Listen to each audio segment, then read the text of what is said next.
Congratulations, you've just been taken under the wing of the most dangerous man in the galaxy, Darth Sidious. Not to crush your expectations, but spoiler alert, you're probably not going to make it. In this video, we're stepping into the life of Darth Maul, one of the most iconic figures in Star Wars, and you'll see everything through his eyes as you rise, fall, and rise again in true Sith fashion. So, sit back, grab a snack, and let the galaxy fade around you. And if you enjoy slow journeys through strange history, feel free to subscribe. Now, let's begin. You first open your eyes to a world that feels nothing like the bright, bustling Republic worlds you'll hear about later. Dathomir is a place where the air is thick and heavy, carrying the scent of wet earth, wild growth, and something faintly metallic that never quite leaves the nose. The skies are often dim, the sunlight filtered through haze or storm, casting everything in shades of red and black. The trees here don't grow. They loom, curling in strange directions, as if trying to shield themselves from the wind that whistles through the canyons. Even as an infant, you feel the weight of this world pressing in. Your mother is Mother Talzin, the leader of the Nightsisters, a clan of Force-sensitive witches who don't see the Force the way the Jedi do. To them, the Force is a living current they can weave into spells, potions, and rituals. Their magic is rooted in the dark side, but it's not entirely the same as the Sith's hunger for power. It's older, more ritualistic, and deeply tied to the land. To outsiders, Dathomir is a place best avoided. For you, it's simply home. From the start, your heritage sets you apart. You are Zabrak, a near-human species recognizable by your horns and facial tattoos. The horns will come in later, growing in small ridges before sharpening with age, but the markings, those are something else entirely. On Dathomir, tattoos aren't decoration. They're symbols of clan, destiny, and power. Some are earned, others are given at birth, marking you as part of something greater than yourself. Yours will one day become famous across the galaxy, though you can't know that yet. Even in your first days, the Nightsisters watch you closely. The way you react to touch, to sound, to the invisible pull of the Force, it all tells them you are different. Mother Talzin sees something more in you than she has seen in any child before. There's pride in her gaze, but also calculation. She is a leader with her own ambitions, and every gift you have is another piece she can use in her plans. Life on Dathomir is not gentle. The nights are alive with sounds, some from creatures you'll never see, others from things you wish you hadn't. The rivers run dark, and sometimes they run red. There are beasts here that even the Nightsisters respect, because they know a single mistake in the wild can cost you your life. From the start, the Force flows through you in a way that's impossible to hide. You don't yet have the words for it, but you can feel emotions and intentions in the air around you. When someone approaches, you know whether they mean you well or not before they open their mouth. When storms roll in, you sense them long before the clouds gather. The Nightsisters don't teach you to ignore these feelings. They teach you to listen to them, to trust them. The Zabrak side of your heritage gives you endurance, stubbornness, and a natural affinity for combat. The Nightsister side gives you cunning, connection to the planet, and a grasp of magic older than the Republic. You're a blend of two worlds that already have sharp edges, and that's before anyone from outside Dathomir lays eyes on you. And someone will. Somewhere far from here, a man in dark robes is already moving pieces on a board you can't see. He's searching for tools, for weapons, for apprentices who can help him in a war most people don't even realize is coming. You don't know his name yet. You don't know the Sith exist, but the dark side has a way of binding fates together, and yours is already drifting toward his. For now, though, your world is small. It's the winding paths through the forest, the flicker of torches in the Nightsister fortress, the deep chanting of rituals you don't understand but feel down in your bones. You're too young to understand what the galaxy thinks of Dathomir, or why outsiders fear it. All you know is that your mother's presence is a shield and a chain at the same time.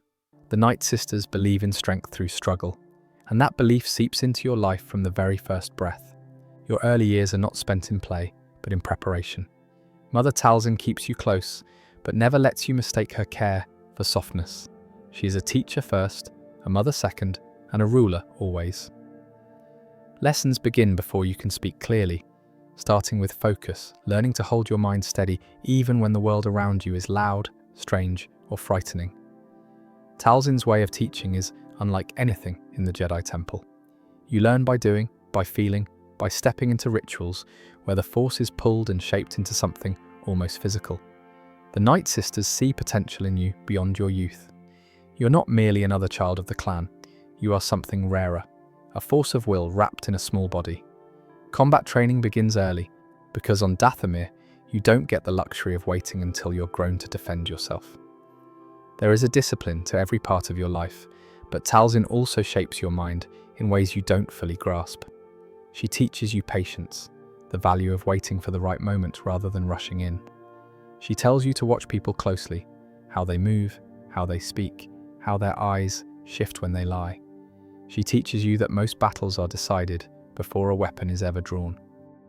Now, let's move on to Darth Sidious. It's important to say that he had shadowed chapter of his rise to power that tied him to one of the most dangerous Force users outside the Sith Order, Mother Talzin. Their relationship was not built on trust or loyalty, but on a mutual recognition of power, ambition, and the potential to exploit one another. To understand why Sidious eventually targeted Talzin and took you from her, you have to go back to a time when the Sith Lord was still expanding his influence in secret. Dathomir itself was an enigma to the rest of the galaxy. While Nightsisters were not Sith, their magic shared certain similarities with Sith sorcery, and Talzin wielded it with unmatched precision. Sidious, ever alert to sources of power that might strengthen his own position, took notice. In Talzin, he saw a potential ally, or, more accurately, a tool. In the early days of their acquaintance, Sidious approached Talzin under the guise of seeking knowledge. He presented himself not simply as a Sith Lord, but as someone open to an exchange of secrets. Talzin, in turn, was intrigued by him. Unlike the usual visitors to Dathomir, this man radiated an authority that was both subtle and suffocating. She sensed ambition, yes, but also the kind of cold patience that made him dangerous. And in her own way, Talzin considered herself his equal. At this stage, the relationship was almost cordial.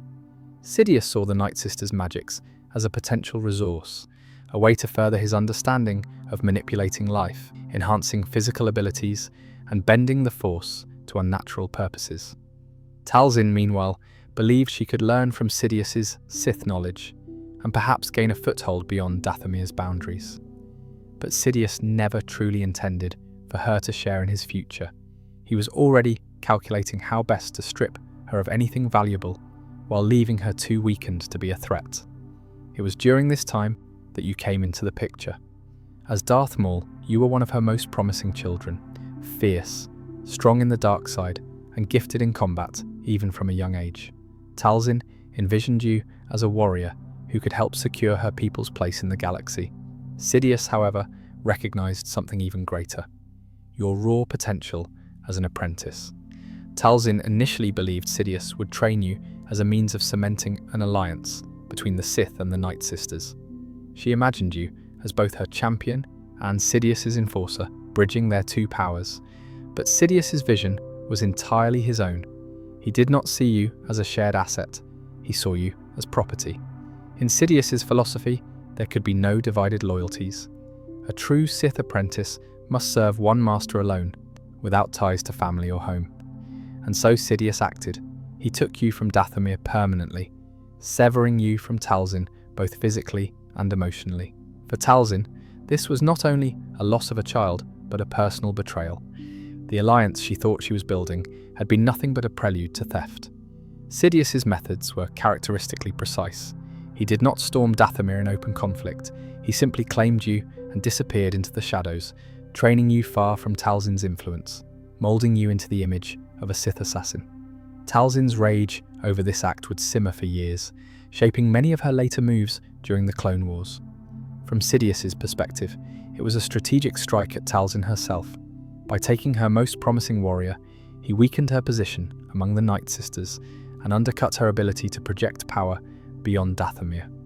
At the same time, he secured a weapon for himself, one that he could hone for his own long-term plans. Sidious always operated with a view toward the grand design. You would be his instrument in destabilizing the galaxy's existing order, paving the way for the Sith to rise. When you were handed over to the Sith, you stopped being a person in the eyes of your masters. You were raw material, a block of stone to be carved, a weapon to be shaped. Your body was the first battlefield. From the time you could stand, you were made to run obstacle courses designed for adults. Every morning began before dawn. Sleep was a luxury you were never allowed to fully enjoy. It's important to say that from canon perspective, current official Disney continuity, you were trained under Sidious directly. But from legends, it's said that the training took place at the Orsis Academy, a school that trained assassins, trackers, spies and soldiers. According to the Darth Maul, Shadowhunter novel, Sidious eventually orchestrated the Academy's destruction. And yes, Maul slaughtered the students and masters as part of the Purge. This reinforced Maul's sense that only the strong survive. The air there was always heavy, thick with the smell of ozone from blaster fire, metal from practice weapons, and sweat from a dozen other initiates. Sparring wasn't for points or praise, it was for survival. The weak ones were removed from training and never spoken of again. Then came the mental shaping. The part they insisted was more important than muscle. You were told over and over that compassion was weakness, that mercy was betrayal. Every scrap of kindness you'd felt as a child was dragged out of you through humiliation and pain. If you hesitated during a match, your opponent was ordered to strike you again and again until hesitation was burned away. If you showed pity, the one you spared would be forced to attack you later, harder than before. Fear was the root. They wanted you afraid constantly, desperately, aware that your life could end if you faltered. But the Sith didn't leave it at fear.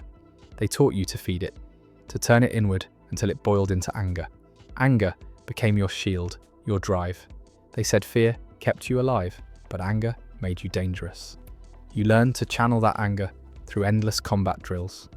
Wooden staves gave way to cortosis practice blades, each heavier than the last until your arms burned after every session. You fought in darkness, in smoke-filled rooms, in howling wind, and in chambers with the floor slick with spilled water, to teach you how to move without losing your footing. Every scenario was a lesson in survival. Sometimes, they would pit you against 3 opponents at once, forcing you to rely on instinct rather than thought. Instinct was prized. Thought could be slow, could be clouded by doubt, but instinct, sharpened through repetition, could kill before hesitation had a chance to take root. The shaping of your mind wasn't only through combat. The Sith laced your training with their philosophy, their history, and their endless justification for why the galaxy should be ruled by the strong. Holocrons whispered in your ears during the few hours of rest you were allowed, their voices like shadows that curled into your thoughts. You absorbed stories of ancient Sith lords, of betrayals that led to empires, of power won through the suffering of others. Hatred was introduced not as a choice, but as a necessity. You were told to hate the Jedi for their hypocrisy, to hate the Republic for its weakness, and to hate anyone who stood between you and your survival. That hate was honed as carefully as your blade work. They reminded you daily that the galaxy would either destroy you or be destroyed by you, and only fools chose the former. There were trials, cruel rituals designed to break you in silence. You might be left alone for days in a locked, lightless chamber, with only your thoughts and your hunger for company. Reacting was failure, silence was survival. Every lesson reinforced the same truth. You were not a person anymore. You were a weapon. A weapon doesn't question. A weapon doesn't doubt. A weapon waits to be aimed and then strikes without hesitation. By the time you were strong enough to best every other trainee, your reflection in the polished steel walls was unrecognizable. The child you once were was gone, burned away in the forge of the Sith's brutal conditioning. What remained was something colder, sharper, and far more dangerous. The overseers nodded at your progress, though never with praise. Praise was withheld deliberately, a reward you were never meant to receive. They didn't want loyalty born of gratitude. They wanted obedience born of dependence. Hatred wasn't just an emotion for you, it was the air you breathed, the fuel that kept you moving long after your muscles had failed. You had been remade into the exact thing they wanted, a being who lived for the fight, who thrived on the fear of others, and who had no higher purpose than to serve the will of the Sith. But the forge wasn't finished yet. The weapon still needed its edge, its form, and its first taste of blood. That would come next, when the Sith handed you your signature tool and sent you into the shadows for your first real trials.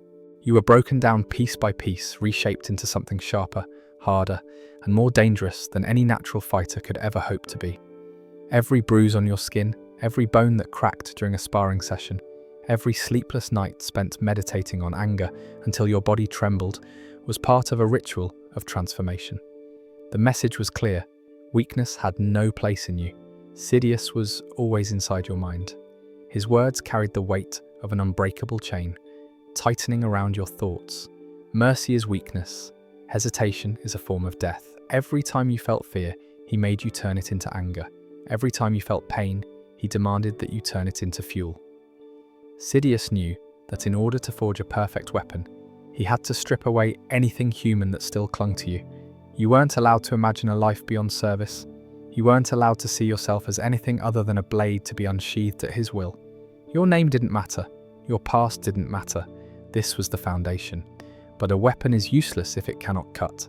That's when he placed in your hands something no Jedi had seen in 1,000 years. A double-bladed lightsaber, 2 crimson beams extending in opposite directions, one hilt binding them together in perfect symmetry. It wasn't elegant in the way a Jedi's blade was meant to be. It was aggressive, dominating, meant for overwhelming offense. To wield it required constant motion, absolute precision, and above all, the willingness to take risks that would terrify most duelists. Sidious didn't simply hand it to you as a gift, he made you build it, piece by piece. He watched as you bled into its construction, as you focused your hatred into the crystals until they screamed red.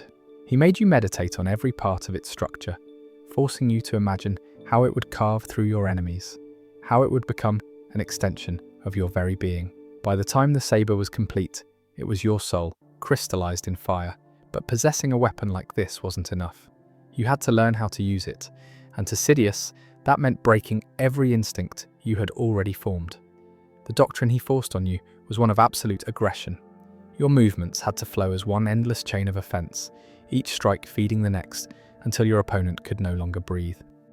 Before you ever stepped onto Naboo or ignited your red blade in the Theed hangar, your life was already a chain of missions bound by secrecy, blood, and patience. To reveal the Sith too soon would ruin a plan more than 1,000 years in the making. And so, for years before the Naboo crisis, you lived in the shadows of the galaxy, carrying out tasks that seemed trivial at first. But in truth, each one was a test. Your first assignments were rarely direct confrontations. Sidious sent you into the underworld, places where Republic law was weak and whispers carried more power than courts or soldiers. You were not there to dominate, but to observe.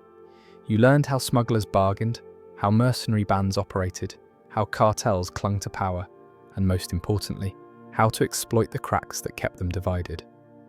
Sidious wanted a predator, one who could stalk prey for weeks without striking, one who could infiltrate and manipulate without Jedi suspicion. And so you drifted through the shadows of Nar Shaddaa, the warrens of Ord Mantell, the spice pits of Kessel, and the trading hubs of Bothawi. To the criminals around you, you were only another silent mercenary drifting from job to job. None of them suspected what you truly were, and those who looked too closely never lived long enough to speak of it. Every mission was designed to measure the galaxy's responses without revealing the Sith hand. Sometimes Sidious ordered you to eliminate a petty gang leader, not that the target mattered, but to see how far the ripples would travel. Sidious studied the Republic's reaction through his network of spies, while you perfected the art of striking without being seen. He ordered you to erase a syndicate rivaling the Hutts. You butchered them in alleys, in back rooms, in their own strongholds, yet always left the scene looking like just another turf war. The Jedi stationed there sensed only chaos in the underworld, not the shadow of the Sith. Another time, you boarded a freighter smuggling spice out of Kessel. Sidious told you to slaughter the crew mid-voyage and redirect the ship. The spice meant nothing. What mattered was whether the Republic would notice the change and how the Jedi might respond. When 2 of them boarded, you hid in the cargo hold, masking your presence, swallowing every ounce of rage that demanded release. You studied their speech, their cautious movements, their reliance on diplomacy before violence. They never realized you were within meters of them, and left the ship believing nothing was amiss. For you, that restraint was agony. Every part of your being yearned for battle, for the chance to unleash your blade against theirs. But Sidious denied you again and again, forcing you to wait. He told you that patience was power, that every day the Jedi lived in ignorance, was another step toward their destruction. And so you obeyed, though each order to hold back only stoked the furnace of your hatred. You became a predator leashed, pacing in the shadows, aching for the kill. These lessons forged your doctrine. You learned that victory was not only numbers or armies, but also timing. One strike could be meaningless unless it was aimed at the right target, at the right moment, in a way that unbalanced the entire structure around it. You stopped seeing enemies as individuals and started seeing them as threads in a web. Cut the right thread, and the whole web trembled. As the years passed, your trials grew harder. Sidious sent you against mercenaries who had once fought alongside Jedi, men who had studied their tactics. They were formidable prey, but not formidable enough. You adapted, you shifted your style, you broke them piece by piece. And when the last of them fell, no one knew the Sith had been there at all. Your life became one of silence and shadow. You waited in vents for hours, followed prey across entire cities, struck only when the moment was perfect, and then vanished. To the galaxy, you were invisible. To Sidious, you were exactly what he wanted. A blade hidden in the dark, honed sharp, waiting to cut. But these shadow wars were more than training. They were rehearsals, each mission pulling you closer toward the heart of the Republic. Every death, every act of restraint was preparing you for the day when patience would finally end, and your blade could burn openly against the Jedi. When the crisis with Naboo began, it didn't explode out of nowhere. Sidious had been stoking that fire long before the Trade Federation ever blockaded the planet. And you were already orbiting the edges of it, unseen. Your task was to watch, to wait, and to strike only when the timing would tear the Republic's pretty little mask apart. One of the first instructions you received during this mess was about Queen Padme Amidala. She was young, barely older than you were when Sidious first took you, and yet she had become this symbol of Naboo's resistance. Sidious needed her cornered, pushed, manipulated into taking certain paths, and you were his invisible hand, making sure it happened. You shadowed her without her ever knowing, monitoring her moves, her contacts, even the whispers in her court. You weren't protecting her, of course. You were measuring her. She was a piece on the board, and Sidious needed to know exactly how that piece would move. Sometimes you heard her praised as incorruptible, idealistic, too stubborn to bow to the Trade Federation. People said she had strength beyond her years. Maybe they were right, but to you, she was just another target, another obstacle to be studied, calculated, and, if necessary, erased. There was no hate in it, not the way you hated the Jedi. She was simply a variable in Sidious's grand experiment. Would she fold under pressure? Would she lash out? Would she play into his hands?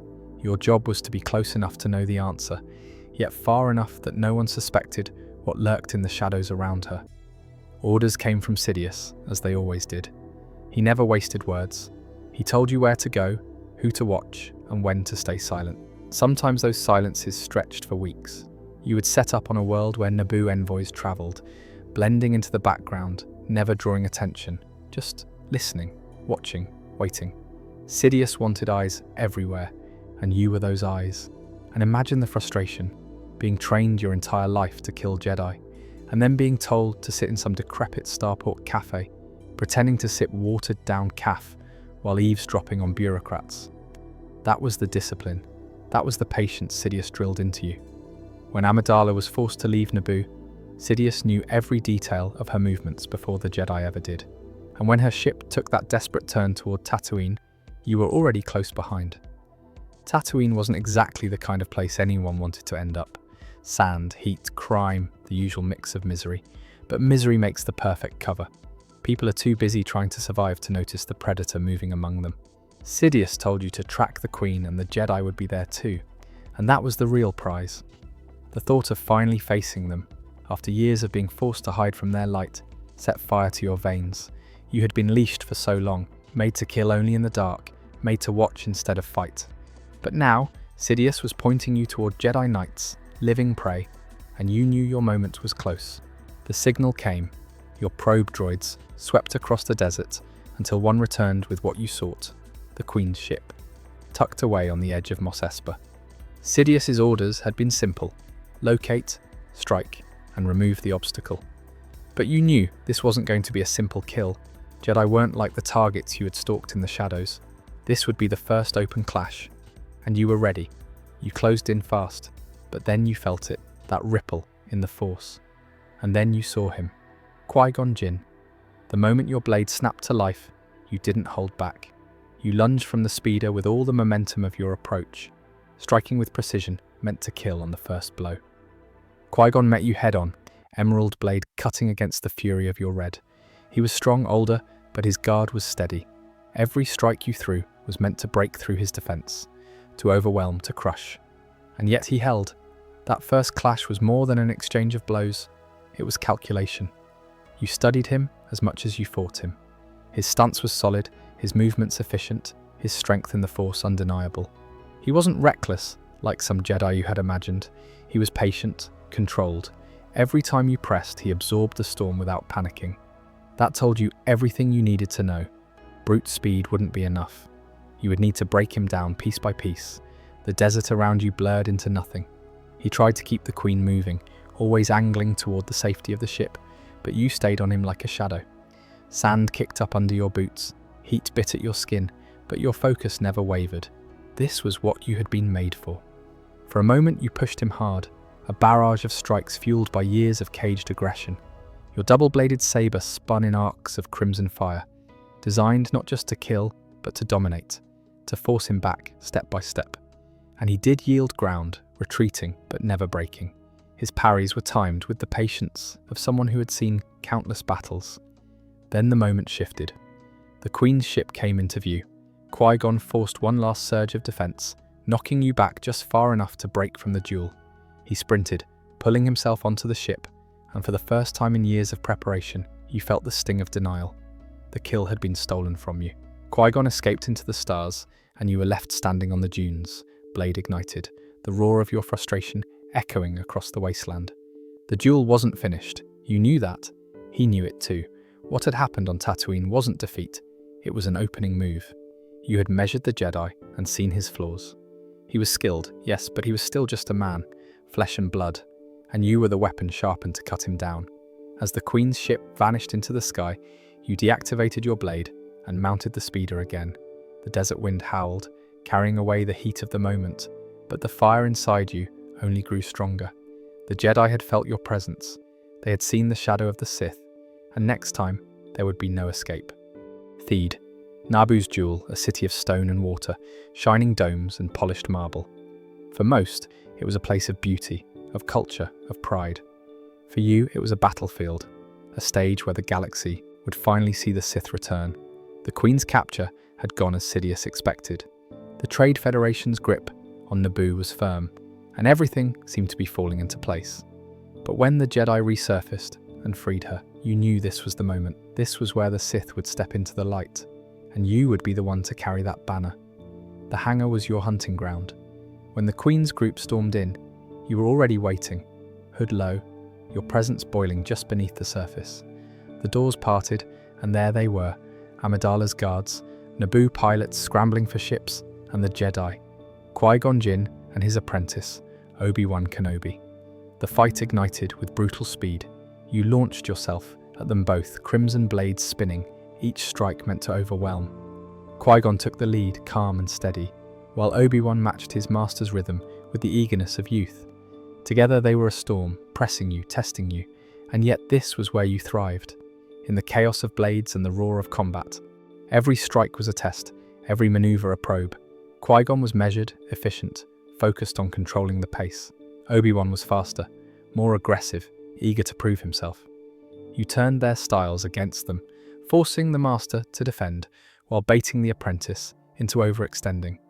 The double blade was your advantage. Where one end missed, the other found its mark, keeping them constantly off balance.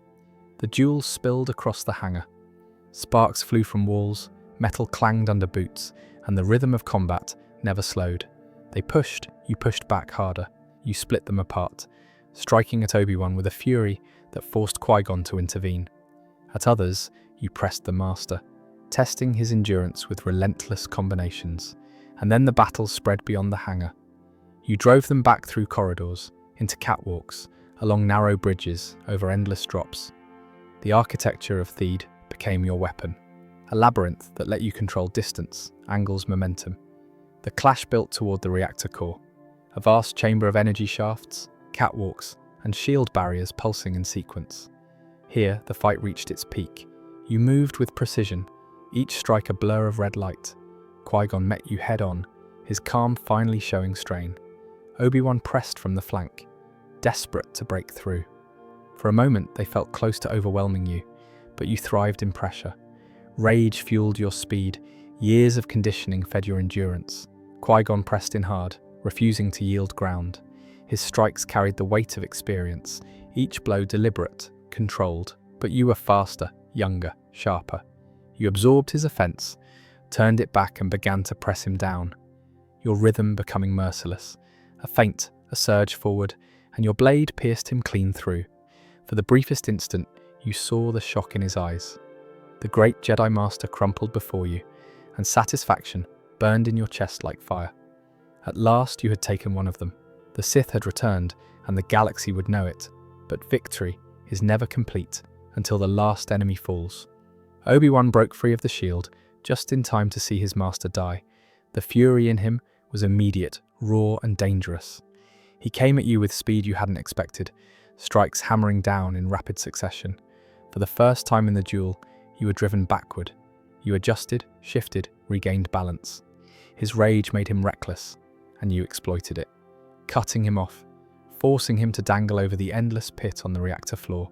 You kicked him back, leaving him hanging by a single handhold. Victory was yours. The Jedi would die here, one after another, and the Sith would reign. But arrogance is as fatal as any blade. You paced, savouring the moment, underestimating the apprentice's will. In that pause, Obi-Wan summoned strength you hadn't anticipated. With one final surge of the Force, he vaulted upward. Before you could recover, the cut landed. The world split apart. You felt your body falling even as the platform vanished above. The duel you had dominated, the victory you had tasted, ripped away in a heartbeat. You plunged into the abyss below, fury burning hotter than the wounds that cut you in half. And yet even as darkness closed in, one truth seared itself into your mind. This wasn't the end. You were Sith, you were hate given flesh, and hate doesn't die so easily. Cut in half, dropped into a reactor shaft, abandoned to gravity and oblivion. Anyone else would have been erased from the galaxy in an instant. But you were not anyone else. You were rage, sharpened into something beyond flesh. And rage clung to life even when your body was shattered. When you hit the depths beneath Theed, the pain was indescribable. A wound in your pride, in your purpose. You had been Sidious's blade and you failed. That shame burned hotter than the agony of your wounds, and it was that fire that carried you through the void. Instinct drove you. You don't even remember the journey clearly. A haze of crawling through shadows, of latching onto cargo vessels, of drifting in and out of consciousness. Somehow, impossibly, you made it to Lotho Minor, a planet that wasn't a planet so much as a graveyard. A wasteland where droids, ships and bodies were dumped to rot. A scrapyard that stretched for miles, filled with rust, smoke, and the stench of decay. That was where you landed, broken, discarded, forgotten, a fitting tomb for a failed Sith. But you didn't die. You couldn't. The hatred wouldn't let you. Piece by piece, you clawed your way back into existence. Scavenging from the wreckage around you, you built legs, crude, twisted things, made from droid scraps and spider parts. They were raw survival. Jagged metal fused to flesh, each step agony, each movement a reminder of what you had lost. But they carried you, and that was enough. Time lost meaning on Lotho Minor. Days, weeks, years, it blurred into a single, endless cycle of hunger and madness. You hunted whatever lived in that garbage world, tearing apart rodents, scavenging from the corpses of other lost souls. The galaxy above might as well have been another universe. Down there, you became an animal, and with each passing moment, the hatred only grew. It was the only constant, the only thing keeping you from collapsing into the abyss. You hated the Jedi, Qui-Gon, Obi-Wan, all of them. You hated the Republic, the galaxy, and most of all, you hated Sidious, the master who discarded you, who never came looking, who replaced you in his grand plan without hesitation. That betrayal cut deeper than any saber wound. Madness crept in, and through it all, the hunger for revenge never left. It became your lifeline, your reason to breathe. You may have been reduced to a half-machine creature scuttling through a junkyard, but inside, you were still Darth Maul. You were still the Sith that Sidious had forged. The galaxy just didn't know it yet. The locals of Lotho Minor, those wretched scavengers who dared to stray near your domain, learned quickly what you had become. To them, you were no longer a man. You were a monster lurking in the garbage, a predator with metal legs and burning eyes. Some fled at the sight of you. Others weren't so lucky. The years twisted you. By the time anyone even thought to look for you, you were more creature than Sith. Your mind was a shattered labyrinth, your body a crude mockery of what it once was. You forgot your own name. You weren't Maul anymore. You were rage and hunger given form, crawling endlessly through the refuse of the galaxy. And yet, somewhere in that abyss, the ember of who you were never fully went out. The Sith code, the lessons Sidious burned into your bones, the training that had consumed your childhood, all of it lingered. It kept you alive when death would have been easier. It kept you waiting, biding time, until the galaxy remembered that Darth Maul wasn't dead. He was broken, yes, but broken things can be rebuilt. Lotho Minor became your crucible. It stripped you of everything: pride, dignity, purpose, and left only the raw essence of survival. You crawled into that hell as Sidious's failed apprentice. You would eventually crawl out as something new, something worse. But in those years of exile, as madness consumed you and your claws scraped endlessly against rusted metal, only one thought anchored you to existence: Obi-Wan Kenobi. His face haunted you, his victory defined your torment, and the day you would see him again became the only future you craved. You thought no one would ever find you? Buried in the graveyard of Lotho Minor, forgotten, broken, you had long since surrendered to the idea that the galaxy had moved on. And then he came, Savage Oakpress. You didn't know him at first, how could you? Your mind was a storm of broken thoughts, and your body was barely more than a shell crawling through garbage. But when he appeared in that wasteland, massive, horned, radiating strength, something deep inside you stirred, a recognition you couldn't name, a tether you thought had been severed forever. Savage didn't flinch at the sight of you. Most would have recoiled, seeing the half-metal, half-starved creature you had become. He called you brother, and for the first time in years, a word pierced through the madness. Brother. He dragged you from that pit. The Nightsister matriarch had not forgotten you. She had seen your survival, felt the echo of your hatred ripple through the Force. And in her designs, you were still a weapon worth reclaiming. Savage carried you back to Dathomir, back to the homeworld of shadows and witchcraft. You were little more than a husk when he laid you before Talzin. To her, your ruin was just another form of clay to be reshaped. She looked at you, at the twisted spider legs of scrap metal fused to your body, and she did not see failure. She saw potential. Her magic reached into the cracks of your shattered mind, stitching pieces together. The voices quieted, the storm receded, and for the first time in years, you remembered your name.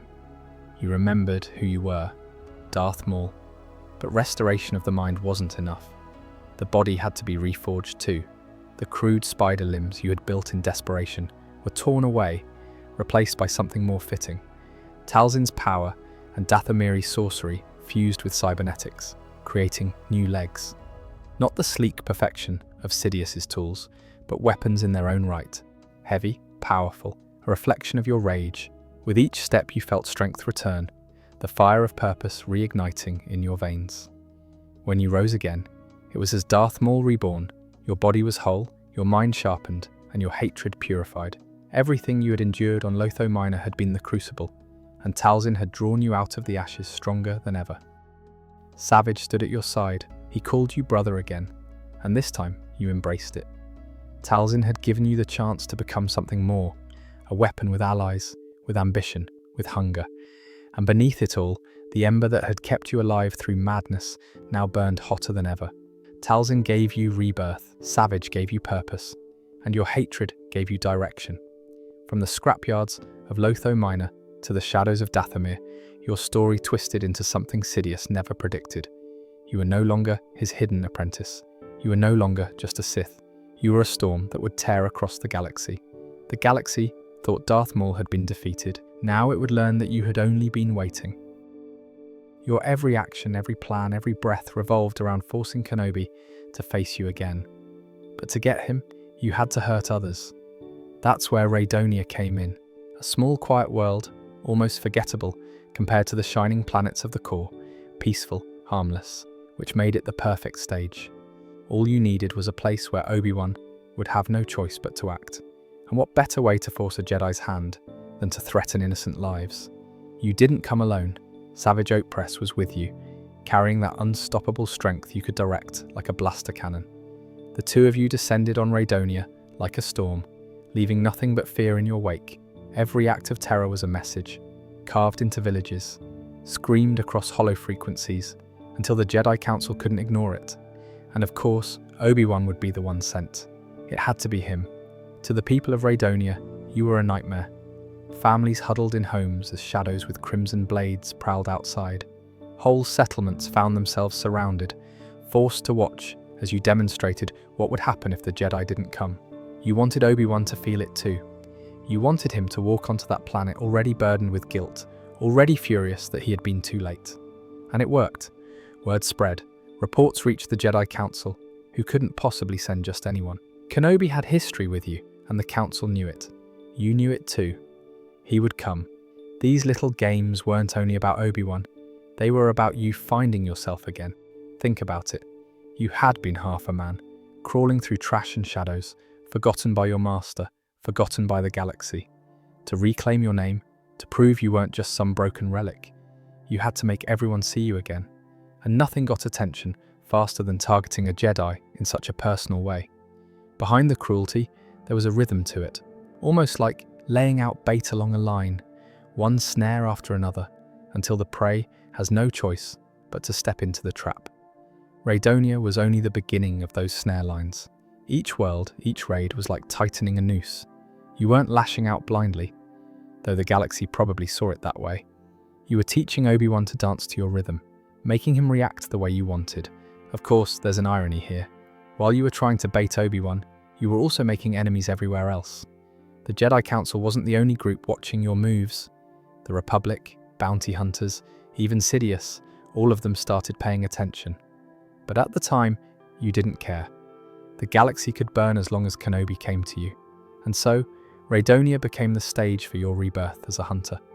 Not the pitiful shadow of yourself, not a half-mad creature clinging to life. On Raydonia, you walked tall again, blade in hand, brother at your side, daring the Jedi to meet you face to face. And Obi-Wan? He came. He always would. When your blades clashed again, you could feel how cautious he had become. His defense was impeccable, measured, almost infuriating. He knew you well enough by now to expect rage, to expect reckless charges. But what he hadn't expected was how sharp your hatred had made you. Savage pressed from one side, you from the other, creating a storm of crimson strikes designed not only to overwhelm his body, but to corrode his spirit. You saw it in his eyes when your saber almost connected. You felt it when he struggled to protect innocence in the crossfire. Obi-Wan never fought just for himself, and that was your opening every time. Where you carried hatred, he carried attachment, and attachments could always be cut. There were moments during those duels where you caught yourself smiling. Every scar you carried, every half-mad year in the shadows, was now being turned into the most effective form of psychological warfare. The galaxy might have seen these encounters as simple lightsaber duels, but to you, they were chess matches played with lives. You didn't need to kill Obi-Wan right away. No, you needed him to suffer, to know you could appear anywhere, anytime, and ruin whatever fragile peace he managed to build. Savage, though, was less patient. His strikes were heavier, his roars louder, and he often rushed where you wanted to measure. In some ways, that imbalance served you. Obi-Wan couldn't simply match your rhythm, because there was none. You beat him down, taunted him, dragged out his pain. In terms of combat, Obi-Wan was on the back foot, struggling to keep up with both you and your brother. But then Asajj Ventress suddenly entered the picture. She wasn't exactly there to save Obi-Wan. She just saw an opportunity to get paid and maybe score a little revenge of her own. Still, her arrival balanced the fight. With two pairs now, it shifted from an execution to a messy, chaotic duel. Obi-Wan and Ventress fought in sync just enough to hold you off. In the end, neither side managed to land the finishing blow. The freighter itself was battered. The clash ended, with both pairs forced to break off, and the battle closed in a stalemate. From your perspective as Maul, it wasn't the win you craved, but it was still a success in your mind.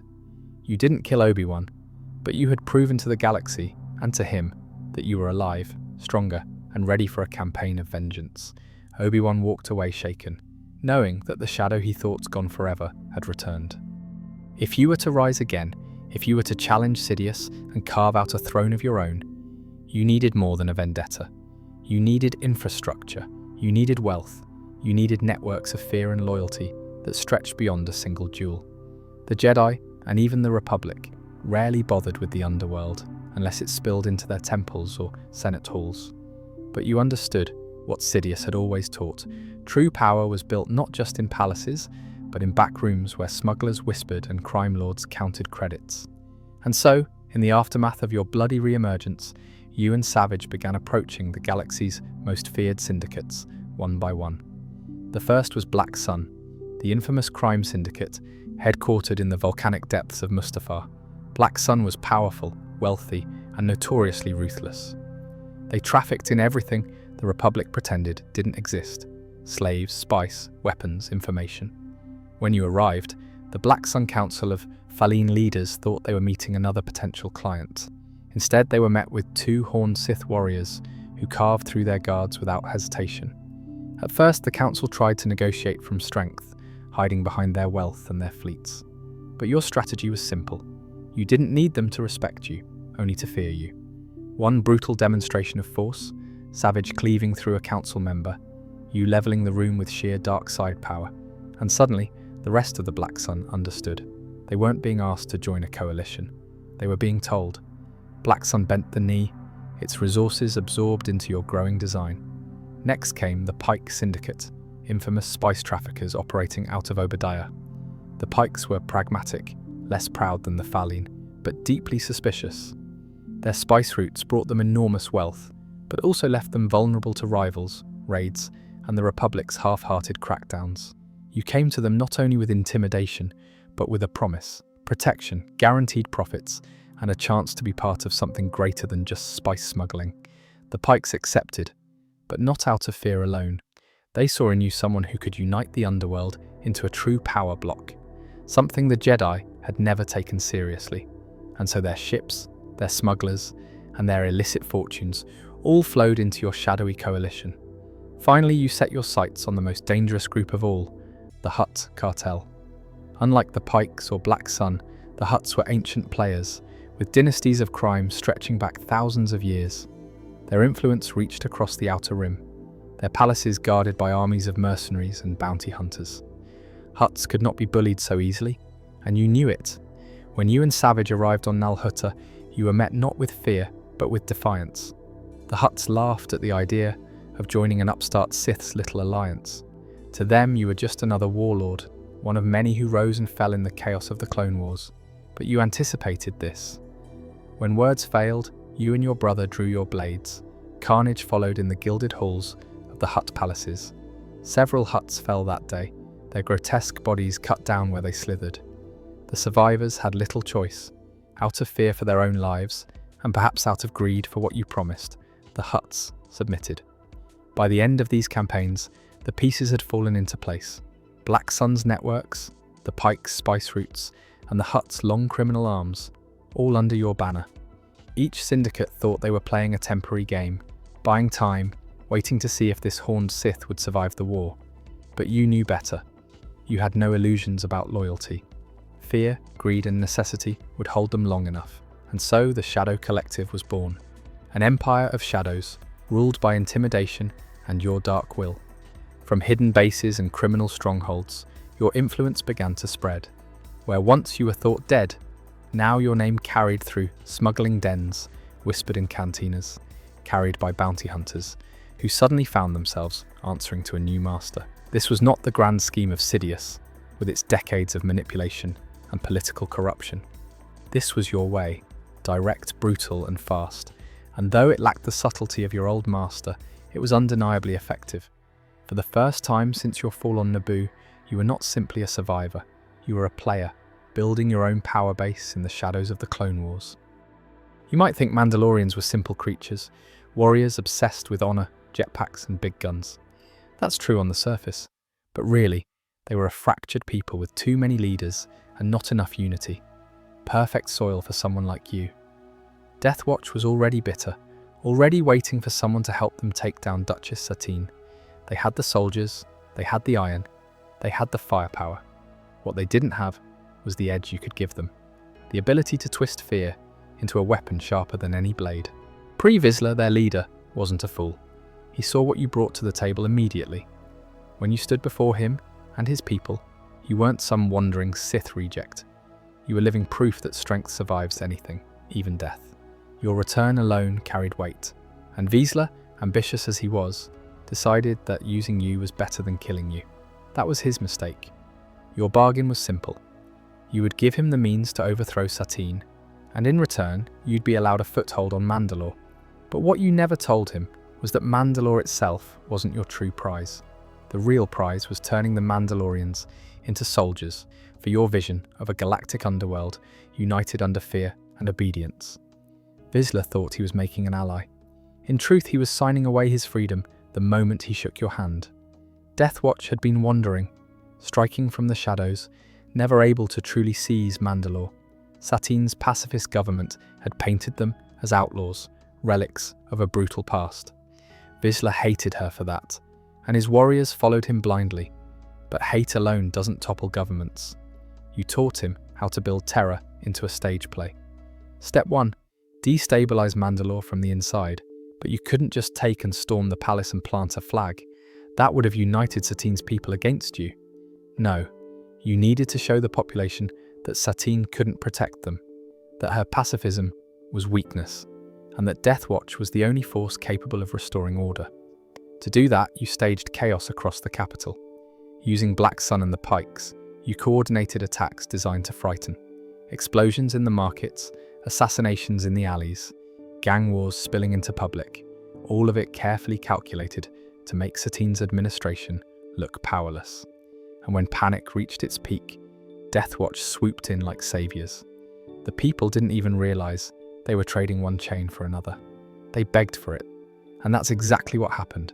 Mandalore fell into a spiral of fear, and then, like clockwork, Vizsla's Death Watch rode in, breaking up the chaos, saving civilians, restoring peace. The irony was beautiful. You created the disease, and Vizsla provided the cure.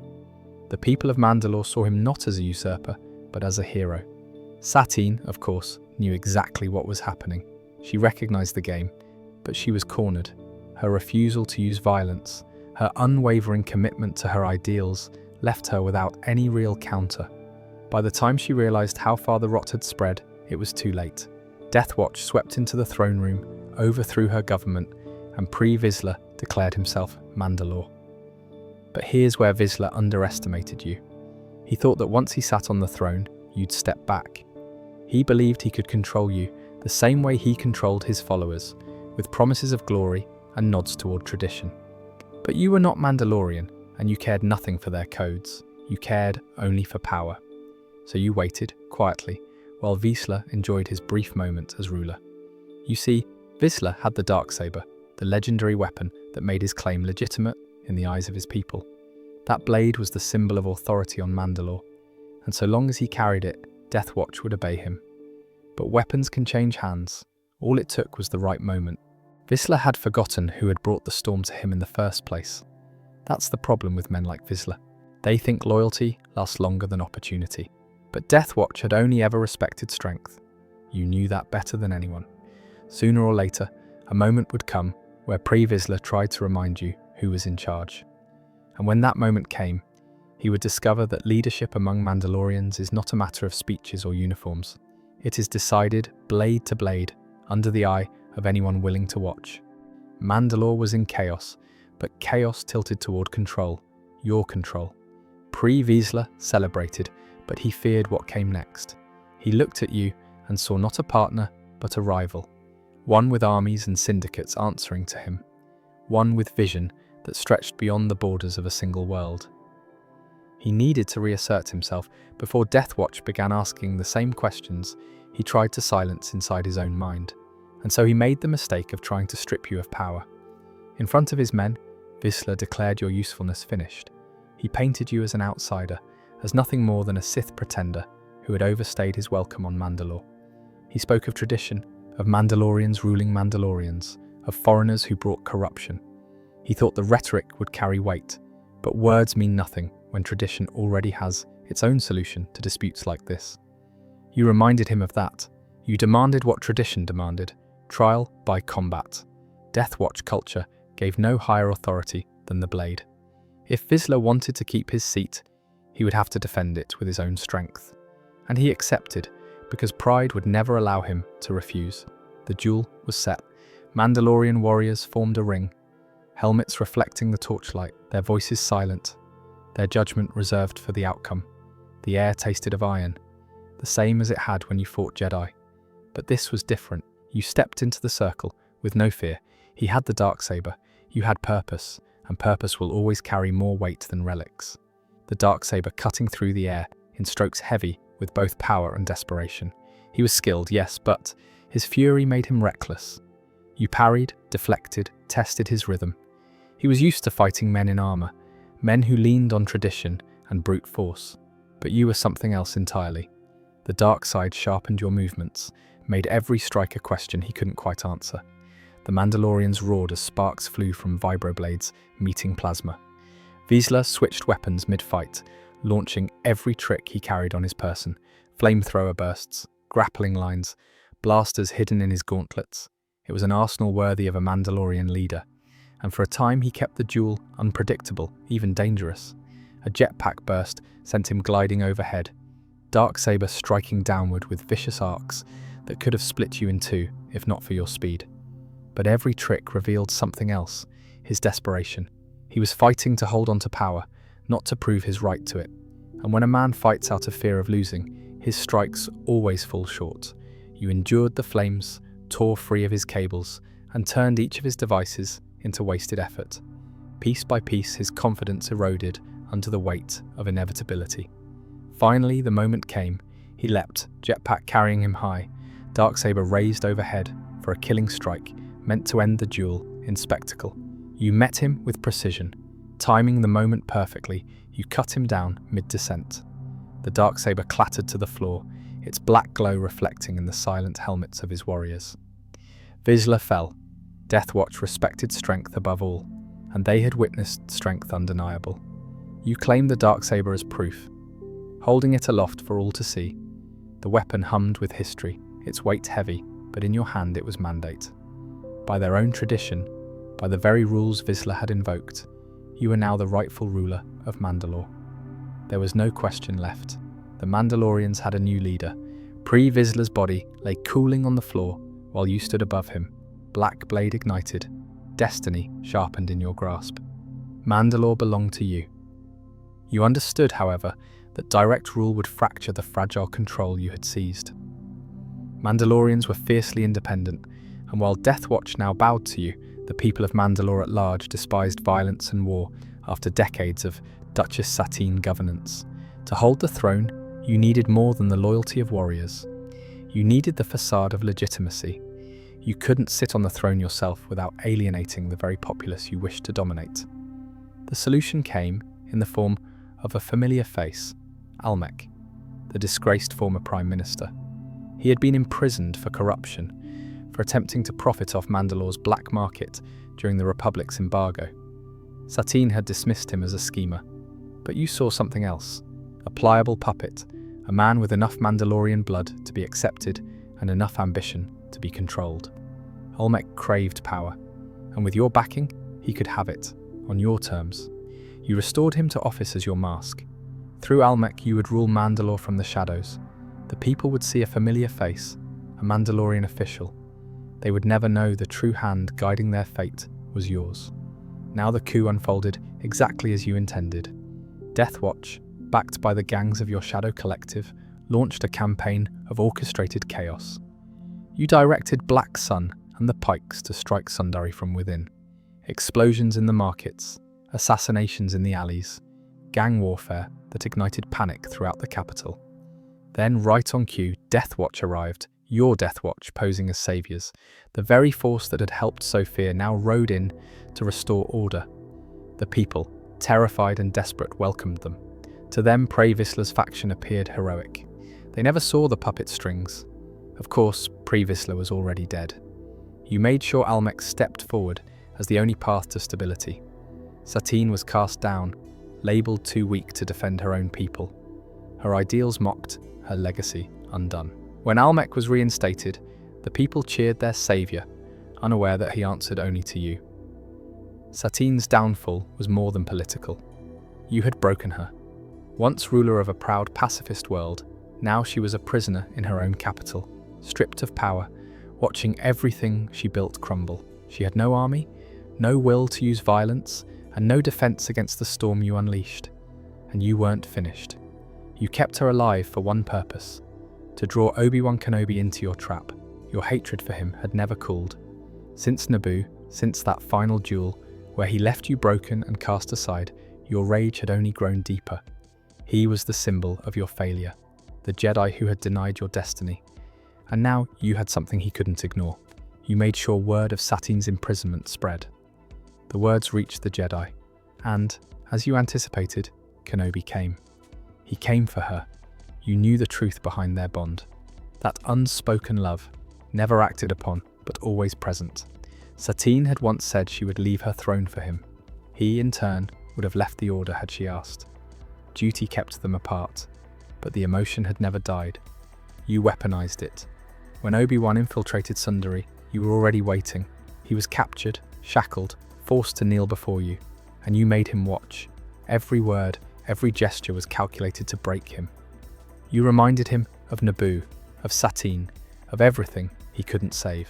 Then, with only vengeance, you plunged the dark saber into her chest. Satine died in his arms, and you watched him shatter. That moment was yours, his pain, a wound that no Jedi training could erase. Obi-Wan's silent anguish was a trophy more satisfying than any empire. With Satine gone, the last symbol of pacifist resistance was gone. Her death crushed the spirit of the new Mandalorians. Through Almec you ruled the surface. Through Death Watch you commanded the warriors. Through the Shadow Collective you owned the streets. And through Terror you silenced Mandalore. But your actions had echoes. By executing Satine, by baiting and wounding a Jedi Master, you had crossed a threshold. No longer a criminal warlord, you had declared yourself an enemy of the Jedi, and, more dangerously, a rival to your former master. Sidious took notice. For now, though, you stood at the peak of your power. You had bent Mandalorian culture to your will, destroyed its queen, and scarred its greatest Jedi protector. Under your rule, Mandalore was no longer sovereign. It was a puppet stage for Sith vengeance, dressed in false order. And though your throne sat in darkness, your presence loomed over every corridor, every helmet, every frightened whisper behind closed doors. For the first time since your resurrection, you felt in control of your destiny. But there was one power in the galaxy that you had forgotten, and it was watching. Darth Sidious. His former apprentice was alive, stronger than before, and now daring to build your own empire. To Sidious, this was not ambition, it was betrayal. The Sith rule of two demanded absolute obedience. A master and an apprentice. No rivals or competition. You were outside the Order, a rogue Sith spreading your influence like a disease. Sidious would not tolerate it. He came to Mandalore personally. His shuttle descended over the capital city, unnoticed by you until it was far too late. The moment the doors opened, Sidious's presence flooded the palace like a storm. Every warrior felt it, the sheer weight of the dark side, centuries of mastery compacted into one figure. Sidious wore the robes of a simple politician, no longer. Here, he was Emperor in waiting, Sith incarnate. You froze when you saw him. For all your pride, for all your rage, you were still that boy who had once knelt before your master on Coruscant. Fear gripped you instantly. Savage Opress, standing beside you, did not understand the danger at first. But you did. You bowed low, voice cracking. "My master," you said. Sidious's answer was as cold as space itself. "Always two there are. No more, no less. You are no longer my apprentice." There was no hesitation or any room for words. Sidious ignited twin scarlet blades. You and Savage had no choice but to draw yours. The throne room of Sundry exploded into the clash of red against red, a storm of speed and precision unlike anything Mandalore had ever seen. You were fast, brutal, unrelenting. Savage was powerful, swinging with raw strength that could break walls. But Sidious was something else entirely. He was elegance and terror combined, his movements impossibly quick, his technique flawless. Every strike carried layers of experience you could not match. The duel raged through the palace halls, tearing apart the symbols of your newly forged rule. Savage tried to break Sidious's defense with sheer might, but Sidious cut through him as though he were a training droid. He twisted, feinted, struck high and low at once, forcing both of you to stumble over each other. You had never seen such speed. You had fought Jedi Masters, Commandos, Assassins, but none of them moved like Sidious. For a brief moment, you and Savage managed to corner him. Your combined assault forced Sidious to step back, his cloak tearing under a glancing blade. The two of you pressed harder, striking in tandem, blades flashing in rhythm. For that heartbeat, it almost seemed possible that you could overwhelm him. But Sidious laughed. He wanted you to think you had a chance. Sidious split his sabers apart, spinning them with perfect precision. He struck Savage in the leg, then the chest, then the back in a blur of motion, too fast for the eye to follow. Savage staggered, his strength fading as quickly as it had come. He fell to his knees, gasping, and you screamed your brother's name. Sidious plunged his blades through Savage Opress, ending him without hesitation. The brute who had once been forged by the Nightsisters as your protector collapsed on the palace floor, his eyes wide with shock. He tried to reach for you, but his strength was gone. Savage whispered a final broken word, "Brother," before the life left him. The duel had become personal.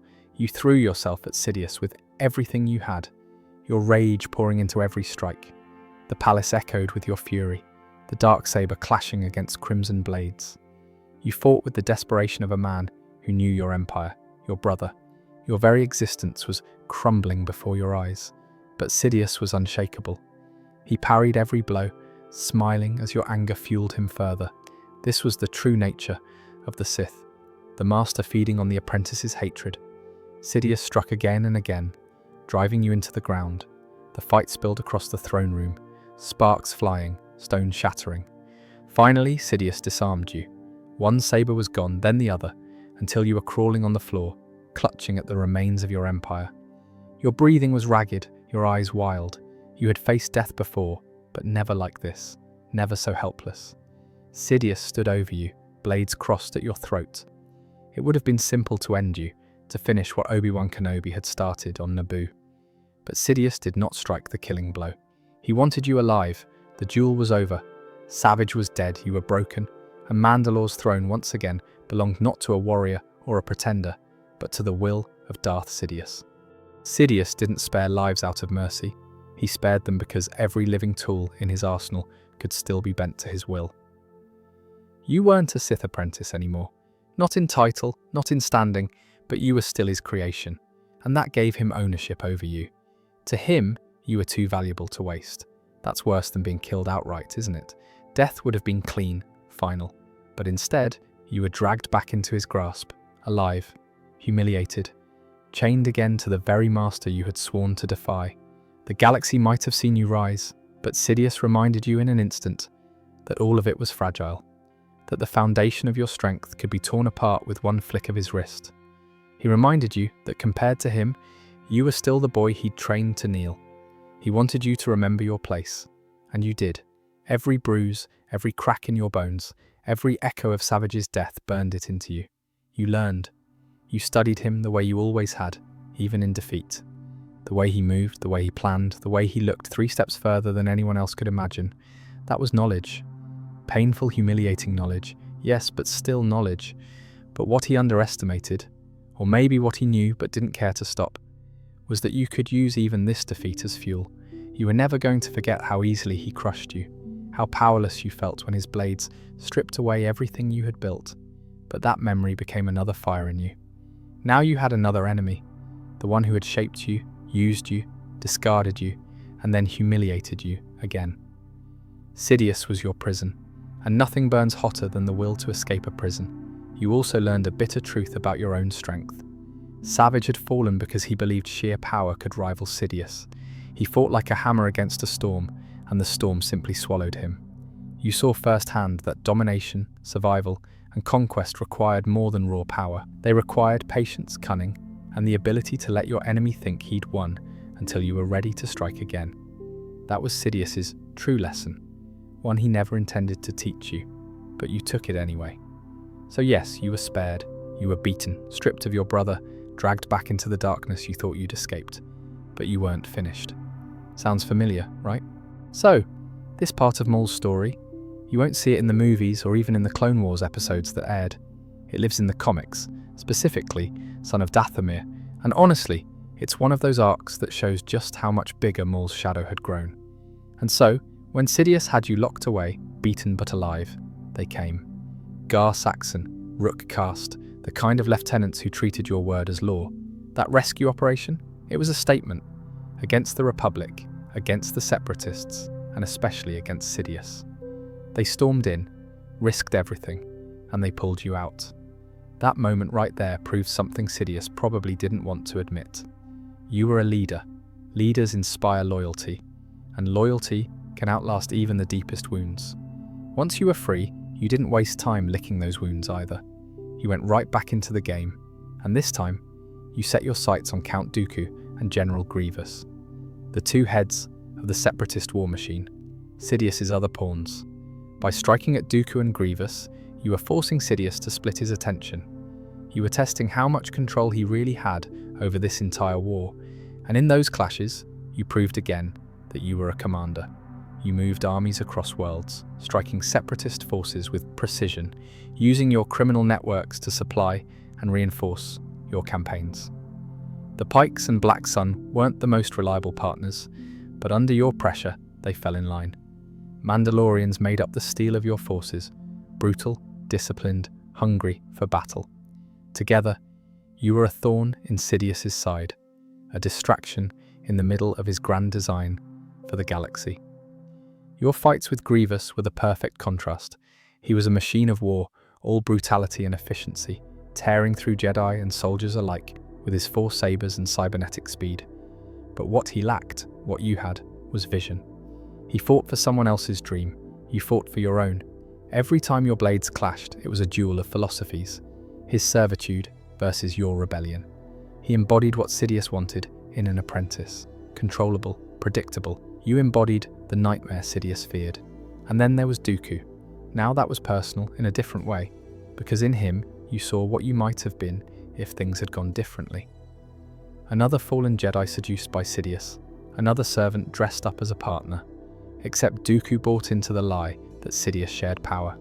You knew better, you had lived it, and so every clash with him was proving that you understood Sidious's game better than the old Count ever would. The campaigns were brutal, bloody, full of reversals. Sometimes you struck hard and gained ground. Other times, separatist counterattacks pushed you back.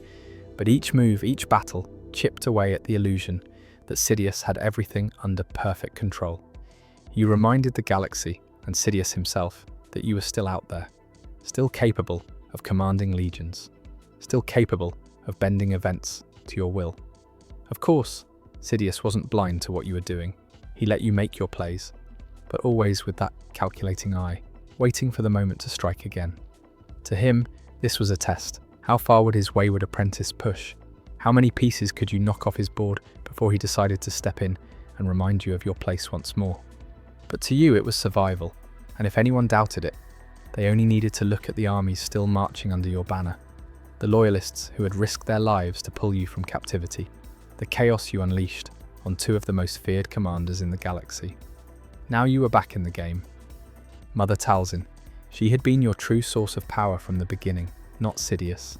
Talzin was the one who gave you to the dark side, the one who nurtured your hatred, who rebuilt you after Naboo, who called you her son. She was a rival to Sidious himself, a being steeped so deeply in the dark side that even he couldn't kill her outright. He'd tried before, she always escaped, but by dangling you like bait, Sidious forced her hand. You were her blood and her creation. She would never let you fall without a fight. And so, the final battle began on Dathomir. Talzin performed a massive ritual to restore herself fully into the physical world. You've got to understand how she ended up as this half-corporeal, half-spirit figure in the first place. She was once close to Darth Sidious. In fact, some hints suggest Sidious even considered her as a partner, maybe even an equal for a time. But you know Sidious, he doesn't do equals. Fast forward to the Clone Wars era, and you start seeing Talzin's schemes playing out. She empowers Asajj Ventress after Dooku betrays her, gives Savage Opress the strength to fight Jedi, and even manipulates events from the shadows. But Sidious wasn't going to let her gain too much ground. He sent General Grievous and Dooku to attack the Nightsisters directly. That's when the massacre on Dathomir happened. The droid army slaughtered almost every Nightsister. Talzin fought, but she was forced to use her magic to escape death in a very literal way.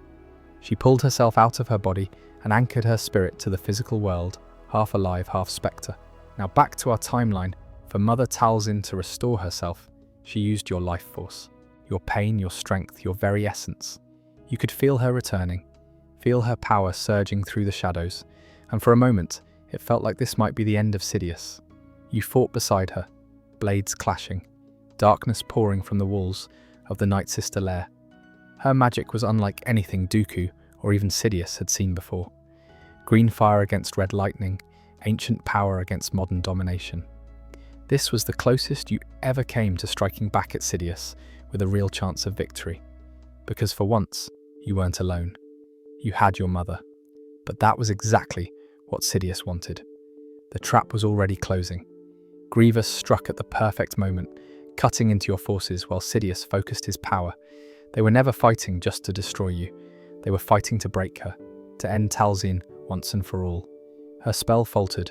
With one final burst of strength, she pushed you away, told you to live, to run. You saw it in her eyes. The same fire that once made her challenge the Dark Lord himself now burned to keep you alive. She stood in the path of Grievous's blades and didn't move. He ran her through. Her body faded into green mist. You couldn't stop it. You couldn't save her. Just like Savage, just like your empire, you were forced to watch the last piece of your family be destroyed so you could live. That was the moment everything collapsed. You fled back to the throne you had carved out alone. Mandalore was your fallback, the only place in the galaxy where you could still gather power and pretend you were in control. The galaxy was breaking apart. Sidious's plan was at its peak, and you, cast aside but not broken, understood more than most of what was about to happen. Through the Force, your visions became sharper, louder, more insistent. You saw the key. Skywalker. He was the one Sidious had been grooming, the perfect pawn for his final move. To you, he was the one who would replace you, the apprentice who would step into the role you had been trained for. That truth burned inside you, but you weren't going to simply sit and watch it unfold. Mandalore became your stage. The planet was already fractured. Loyalists clinging to the old warrior traditions, others bowing to you as their leader, and still more yearning for freedom. A perfect pressure cooker. You made sure the galaxy's attention would fall here, because Mandalore was more than a battlefield.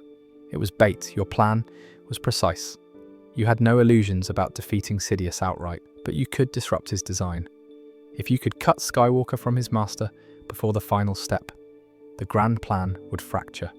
So you built your web, let chaos grow, let the Republic believe Mandalore had to be liberated, and at the center of that web was your true goal, luring Skywalker himself into your grasp. Of course, when the trap was sprung, it wasn't Skywalker who came.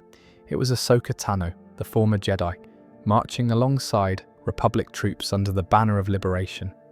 At first glance, it might have seemed like a flaw in your scheme, but you quickly saw the opportunity.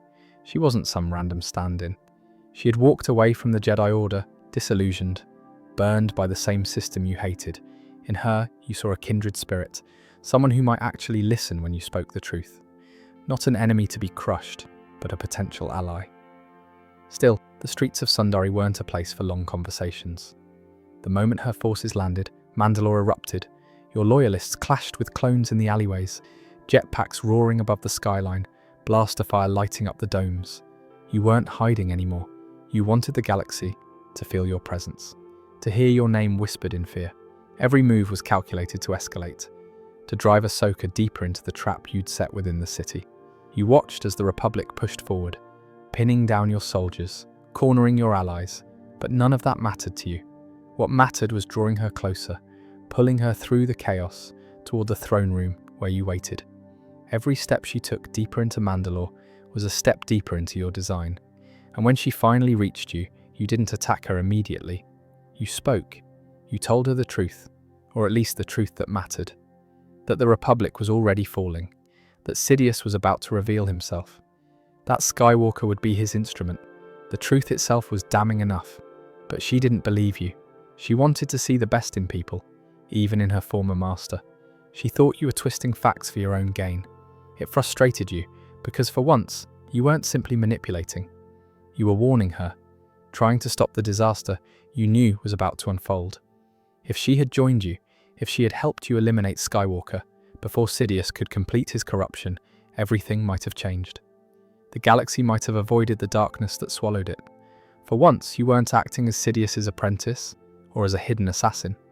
You were acting with clarity, driven not just by revenge but by understanding. But she rejected it. And in that moment, the last piece of the trap snapped shut. You realized that if she wouldn't stand with you, she would have to be swept aside. The Republic's clones pressed harder, your Mandalorians fell back, and the entire planet became a chessboard, collapsing into chaos. Exactly as you had planned, yet not in the way you wanted. Mandalore was never going to survive this. You knew it from the start. Cities burning, warriors dead in the streets, families caught between the Republic and your forces. It was the price of playing this kind of game. You weren't here to save Mandalore. You were here to use it as the bait that would expose Sidious's hand. And so the escalation continued. What began as skirmishes in the alleys of Sundari became full battles through the corridors of the palace itself. By the time Ahsoka stood across from you in the throne room, surrounded by the echoes of destruction, the stage was set for something greater than the liberation of a single world. The moment the fight began, you knew she wasn't going to be an easy opponent. Ahsoka had the speed of youth, the sharp instincts of someone trained by one of the greatest duelists of the Jedi Order, and a clarity born from walking away from the Council's dogma. Her twin blades came at you with precision and balance, and for a moment you felt a flicker of surprise. She wasn't Skywalker, but she wasn't far behind either. You pressed her hard, your strikes heavy, driven by power and years of hate-honed experience. Every swing was meant to break her rhythm, to overwhelm her before she could adapt. But she adapted quickly, faster than you expected. She moved with fluidity, rolling with each impact, deflecting with sharp angles, using her smaller size to slip just outside your reach and then counter. The duel spilled out of the throne room, crashing through windows and into the city's skeletal scaffolding above the burning streets. Below, Mandalore was chaos. Above it all, you and Ahsoka danced between steel beams and catwalks, blades flashing like lightning against the black backdrop of smoke and fire. The duel was as much a test of will as it was of skill. You fought not only to survive, but to prove your vision right. Every word you shouted between strikes carried more weight than the clash of sabers. And yet, even as she fought, you saw it. Doubt flickering in her eyes. She didn't want to admit it, but some part of her knew you were right. That truth gave you strength. You pressed harder, throwing her onto the back foot, forcing her to leap from beam to beam as your crimson blade cut through supports and sent sparks raining down into the city. But then, the momentum shifted. Ahsoka turned your aggression against you. Her agility let her move where you couldn't, and her connection to the clones fighting below meant reinforcements closed in from every angle. For the first time in years, you felt the edge of desperation creep in. You had burned that out of yourself long ago, but the realization that the trap you set had turned inward. For a brief second, silence hung between you. The battle roared below, but up here, it was just her standing tall, and you empty-handed, staring at the impossible. You begged her to listen, to understand. Skywalker was already gone, the galaxy was already doomed, but your words fell on ears unwilling to hear. Ahsoka didn't kill you, that wasn't her way. Instead, she chose capture. Clones surrounded you, blasting you into submission, with energy restraints, locking your arms in binders and silencing your defiance. And then, just as quickly as victory seemed certain, the galaxy shifted. Order 66. The command that turned the clones against the Jedi erupted like wildfire across the stars. You didn't see it immediately, but you felt the disturbance. The galaxy screamed in the Force as brothers turned on their generals, as temples were razed, as the Jedi Order collapsed in a single night. In that chaos, Ahsoka and Rex made their move. They realized that if the clones could turn on her, they would turn on you too, and in a twisted way, you became part of her escape plan. The transport carrying you away from Mandalore became a crucible. Clones trying to kill Ahsoka, Ahsoka fighting to survive, and you, locked inside your prison, powerless to act but aware of every death, every scream, every shift in the current of the Force. The Republic wasn't the Republic anymore. The Jedi weren't guardians anymore. Sidious had won. And yet, you survived. That was the bitter truth. You had wanted to prevent this outcome, and now you were forced to watch it unfold exactly as you had foreseen. Skywalker would fall, Sidious would rise, and you, Maul, would remain, broken free from your chains, only to watch the galaxy sink into darkness once again. The Clone Wars ended in fire, and when the smoke cleared, the galaxy looked unrecognizable. The Republic was gone, replaced overnight by the Galactic Empire, and the Jedi, those pillars of order for thousands of years, were hunted to extinction. For most people, it was a time of fear and confusion. For you, it was a time of opportunity. You had been dragged in chains from Mandalore, humiliated by capture, powerless as the galaxy shifted under Sidious's control. For a man like you, survival itself was proof enough that you still had a role to play. What you saw in the Empire's rise was not a closed door, but a vacuum. Sidious had reorganized the galaxy into a neat, orderly machine, stamping out rivals and absorbing everything into Imperial control. But for all his brilliance, Sidious couldn't rule every street, every alley, every smuggling route across the stars. That left cracks, and you were a creature who thrived in cracks. If you could no longer sit openly on a throne, you could still continue to pull the strings from the shadows. So, you went underground again. You reached out to the remnants of the Shadow Collective, those who had once bent the knee to you during the war.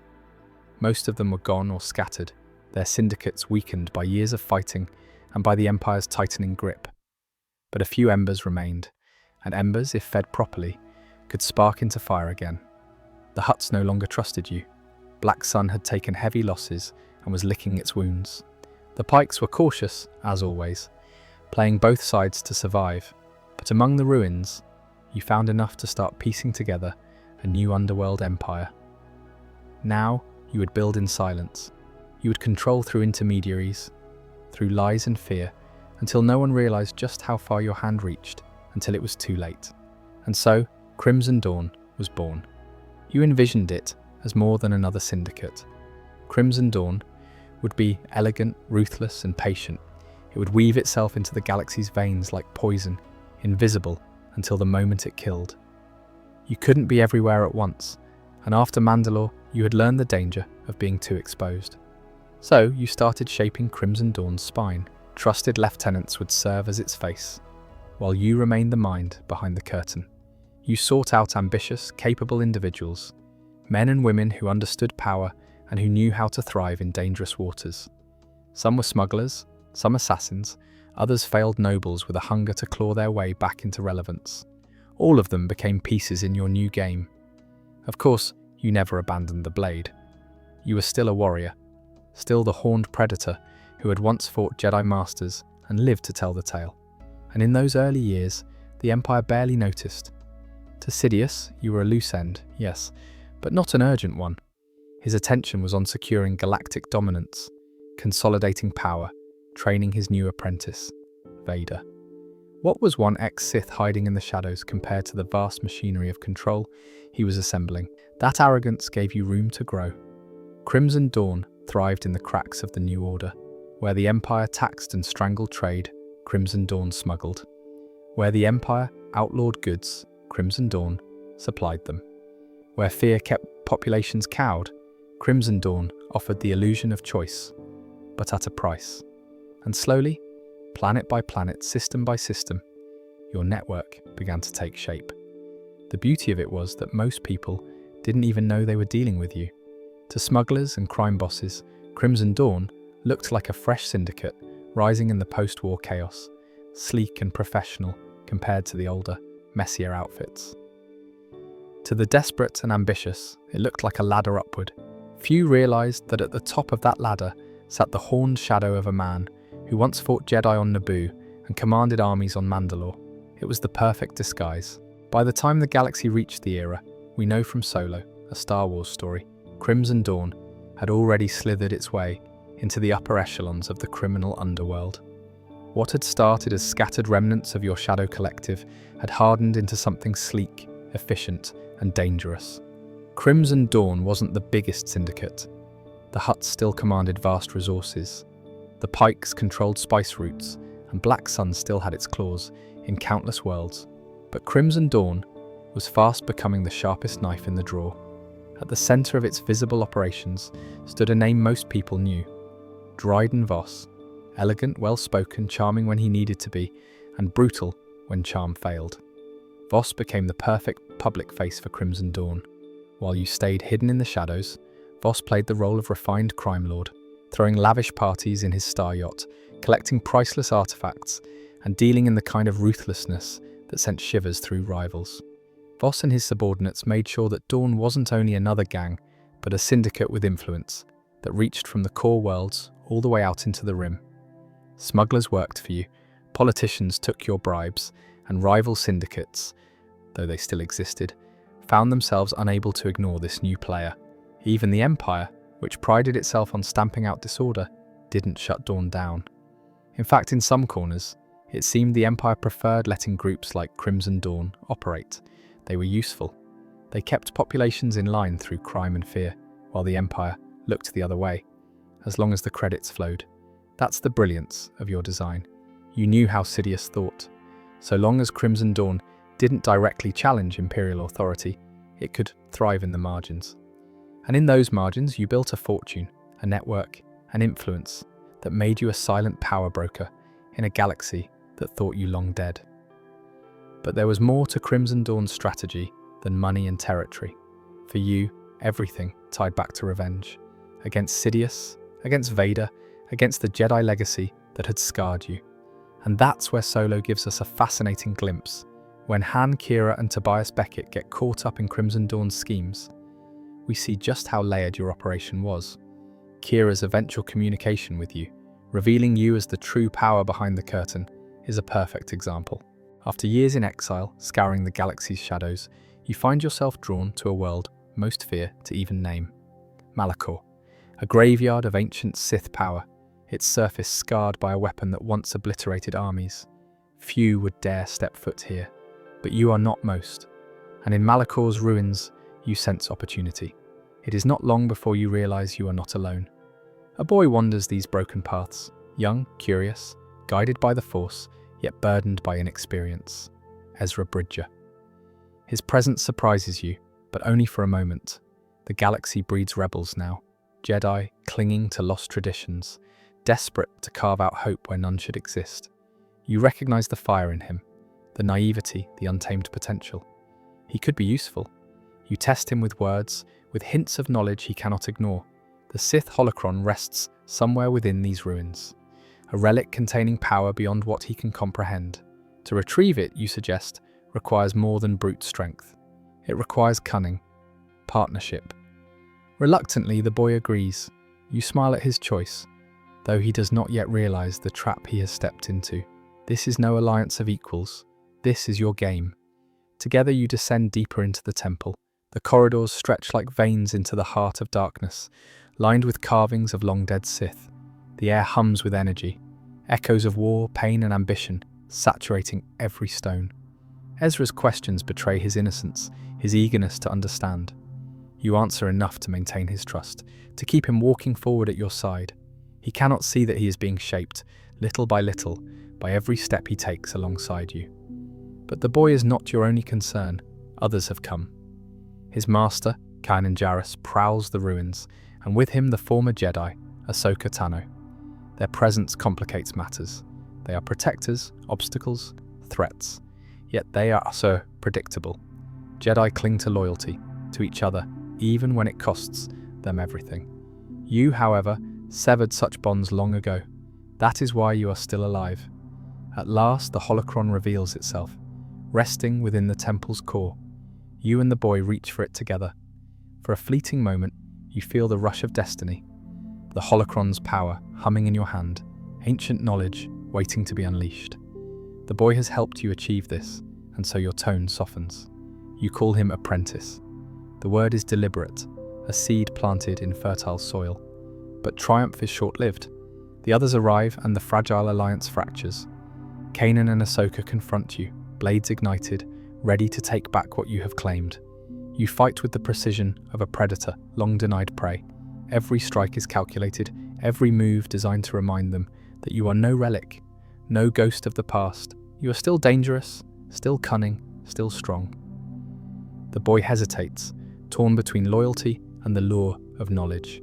You press him to choose, to see beyond the Jedi's narrow path. For a heartbeat, you almost believe he might. But his master is persistent, his bond with the boy deeper than you anticipated. You cannot afford hesitation, not now. So you strike where it matters most. Your blade flashes across Kanan's eyes, burning away his sight in an instant. The act is swift, merciless.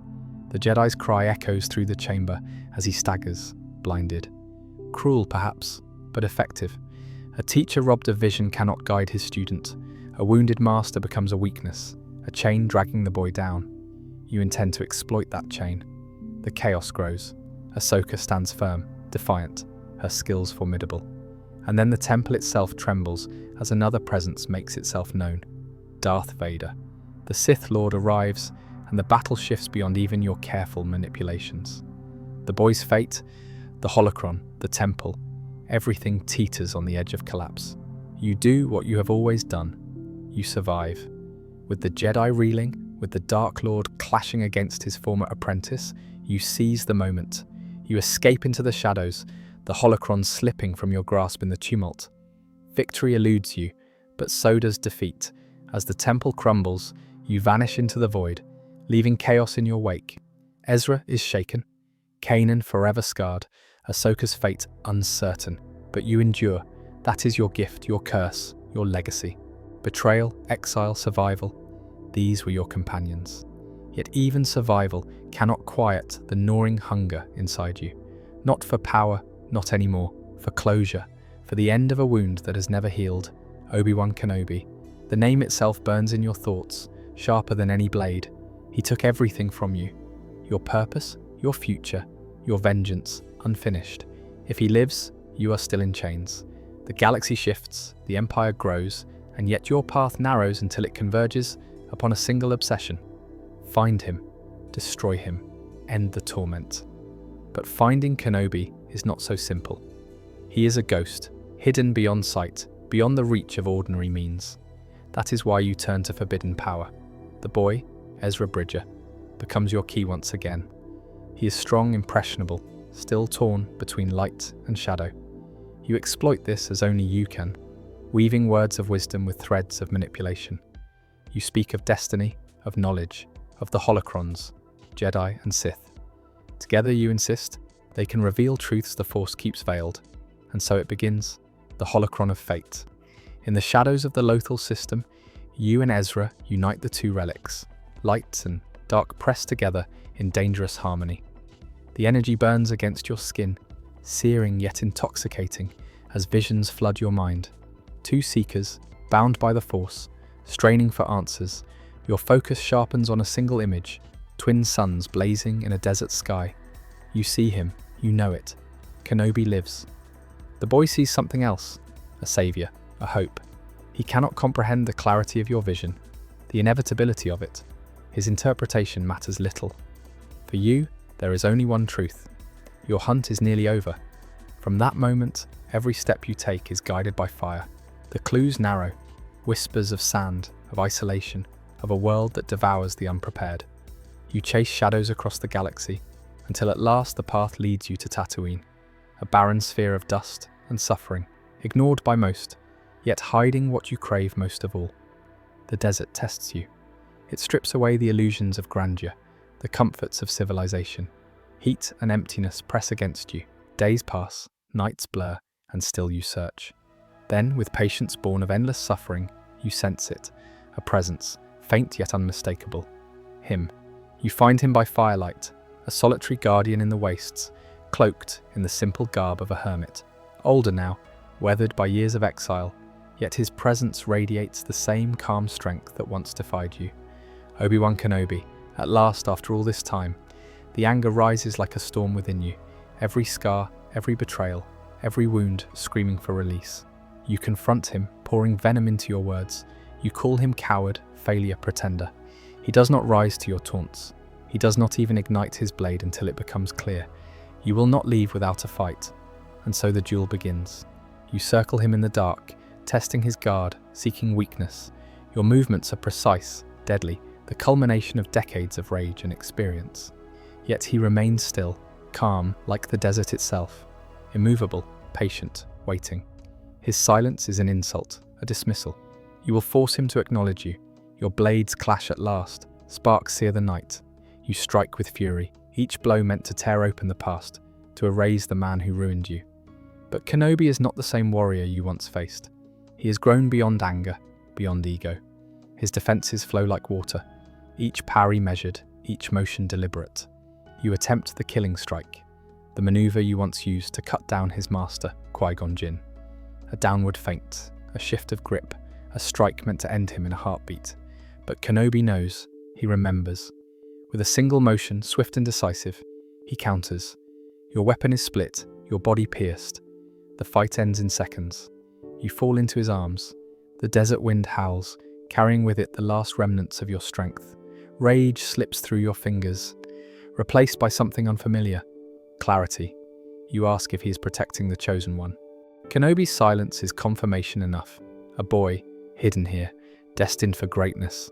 A future you will never see, yet one you can recognize for what it is. Purpose. Not yours, but his. For the first time in decades, the hatred that fueled you ebbs.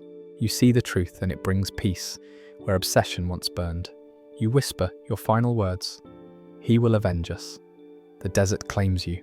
The hunt ends not in triumph, but in revelation. After years of clawing for survival, of raging against fate, you understand at last. Your life was forged in vengeance, but your death delivers you to something greater. Release. Maul's legacy is not carved into monuments or sung in victory songs. It lives in scars, in the shadows between triumphs, in the silent lessons left behind by a life consumed with survival and vengeance. His story is the story of a man who was forged as a weapon, denied humanity, and unleashed upon the galaxy with no purpose but to serve. Yet his importance endures. Born of Dathomir and claimed by Darth Sidious, Maul was never given a childhood, never allowed to choose his path. He was shaped into an assassin, honed into a living blade. His early victories made him feared, but his defeat on Naboo at the hands of Obi-Wan Kenobi transformed him into something far more enduring. Cut down, discarded, presumed dead, he returned. That act alone became his first legacy. Proof that the Sith's cruelty breeds not loyalty, but survivors too fierce to be forgotten. For the Jedi, Maul became a haunting presence. The death of Qui-Gon Jinn at his hand changed everything. Qui-Gon's wisdom might have guided Anakin differently, might have altered the fate of the Republic. Instead, Obi-Wan carried the burden, and the galaxy slid into Sidious's grasp. Every time Maul resurfaced, Obi-Wan was there, their rivalry stretching across decades. To Kenobi, Maul was not just an enemy, but a shadow, a constant reminder of what hatred creates and what it destroys. For Sidious, Maul was the apprentice who refused to die. His return was an embarrassment, his independence a threat. Maul's creation of the Shadow Collective and his conquest of Mandalore revealed just how dangerous he remained, even stripped of the Sith title. Mandalore slipped from his grasp, his armies scattered, his family destroyed. Still, he re-emerged again in the age of the Empire, leaner, hungrier, obsessed. His focus narrowed until only one target remained, Obi-Wan Kenobi. This is the tragedy of Maul, survival without purpose. He built empires, commanded armies, ruled worlds, yet none of it satisfied him. His need for revenge hollowed every victory, poisoned every alliance. Unlike Vader, who ultimately broke free from Sidious's chains, Maul never escaped his own. His survival was impressive, even miraculous, but it led him only to emptiness. For the first time, Maul glimpsed a purpose beyond himself. In his final breath, he spoke not of hatred, but of destiny. the belief that the Chosen One would destroy Sidious, and in doing so, avenge us. A recognition that all his suffering, all his rage, was part of a larger current. He died not at peace, perhaps, but with acceptance. That is Maul's legacy. He was the weapon who refused to be discarded. The rival Sidious could not erase the shadow that stalked Kenobi's life. He was the living proof that hatred can sustain a man far beyond what should be possible. But he is also the cautionary tale. Obsession can carry you through decades, yet leave you hollow at the end.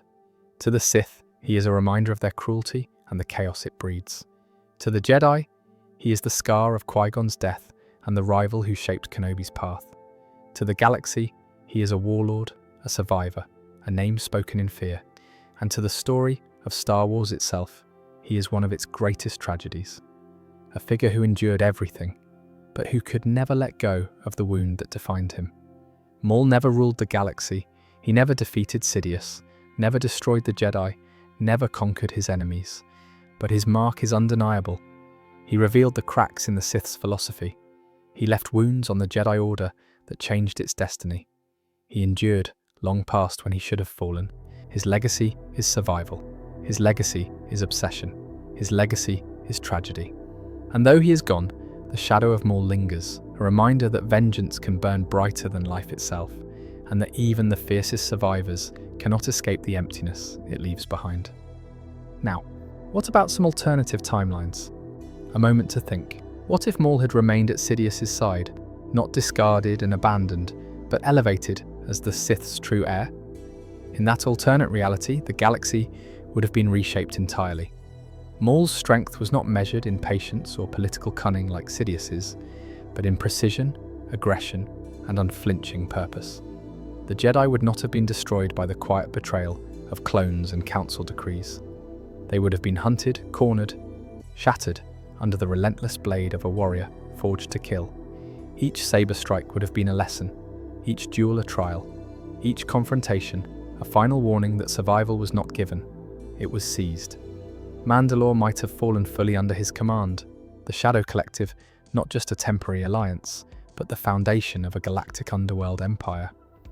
Crime syndicates, warlords, and mercenary armies would have bowed not to a distant emperor, but to a master who led from the shadows and the battlefield alike. Maul's empire would not have been governed by bureaucracy, but by fear, immediate, personal, uncompromising.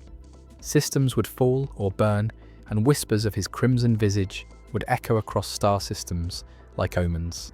Yet even the perfect apprentice cannot escape the chains of obsession. Maul's life was defined by vengeance, survival, and rage. Even as Sidious's heir, the same obsessions that drove him to mastery might have undermined his rule.